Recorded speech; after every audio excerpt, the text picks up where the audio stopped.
वहिनी वहिनी हात सोड, हात सोड माझा वहिनी. काय बोलत होतीस? माझ्याबद्दल एवढं विष भरलंय ना मनात, तोंडावर बोल ना. काही हिंमत नाहीये. कसं असतं ना, आपण जेव्हा चिखलात दगड फेकतो तेव्हा तो चिखल आपल्या चांगल्यावर उडतो. म्हणून मी काही बोलत नाही. लायकी नसलेल्या माणसांची बोलायला मलाही आवडत नाही.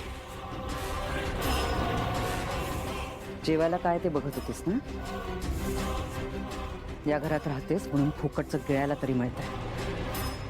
नाही तर तुझा नवरा 2 पैसे कमवायची अक्कल नाहीये त्याला.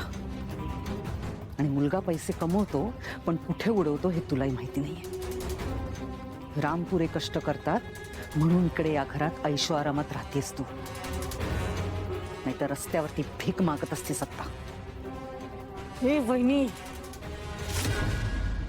तू तुझ्या माहेरून घेऊन आलेलं नाहीयेस हे.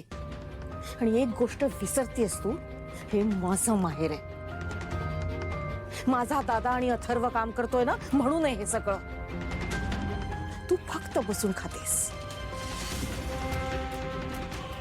मी ऑफिसला जात नाही पण सगळे व्यवहार माझ्या हातात आहेत नर्मदा. अनाथ आश्रम मी चालवते. आणि जेव्हापासून मी या घरात आलीये तेव्हापासून या घराची फक्त भरभराट झाली. भरभराट नाही, तू या घरात आल्यापासून सगळ्या विचित्र गोष्टी घडतात. एक तर त्या स्वार्थी मायाला या घरात घेऊन आलीस. लेकाचा संसार मोडला. सून जळून मेली. आणि आता त्या मीरासारखी दळभद्री मुलगी सून म्हणून घरात आणलीस.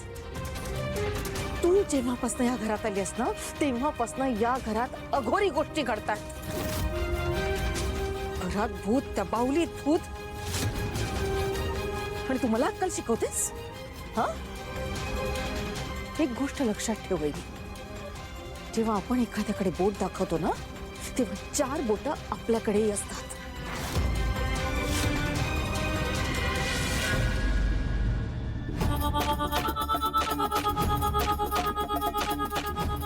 बाहुलीत भूत. बाहुलीत काहीतरी आहे हे हिला कळलंय का?